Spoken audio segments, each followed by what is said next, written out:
Снова с вами в гостях в Музее искусств имени Костеева.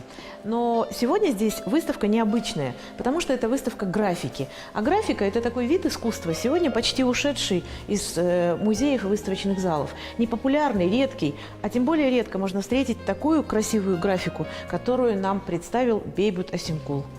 Эту выставку Асемкул Бейбут посвятил своей маме, а в ее лице и всем казахским женщинам.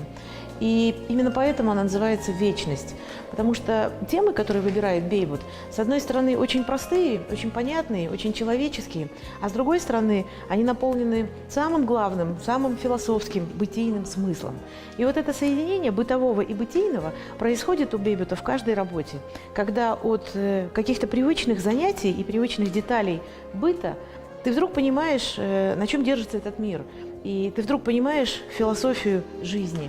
И главное в жизни Бейбута – это, конечно, любовь. И главная любовь – это материнская любовь.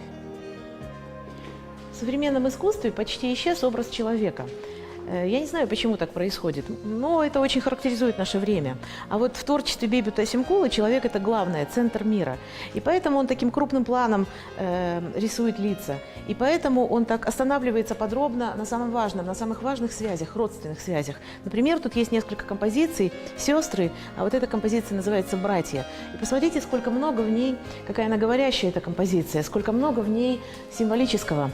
Три человека, совершенно разные по возрасту, но они связаны друг с другом. И эта связь, с одной стороны, укрепляет их, а с другой стороны, обезоруживает. Они выглядят как бы несвободными. И поэтому он видит, как все непросто в мире в человеческом и в мире каждого человека отдельно. И он проявляет это через такие естественные вещи и через такие понятные вещи в своей графике и в живописи тоже, потому что Бейбут еще и прекрасный живописец.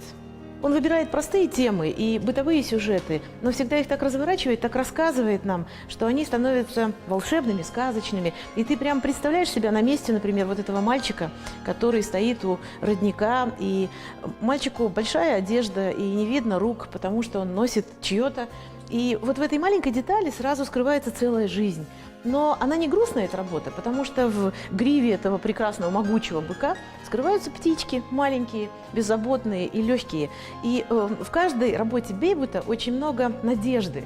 И именно поэтому его выставка в целом называется «Бесконечность», потому что сам весь Бейбут устремлен в будущее. Он знает, что все хорошо, а будет еще лучше.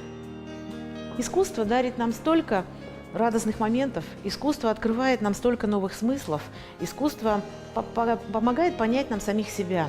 Я хочу напомнить вам, что искусство живое, и встречаться поэтому с ним нужно только в реальной жизни.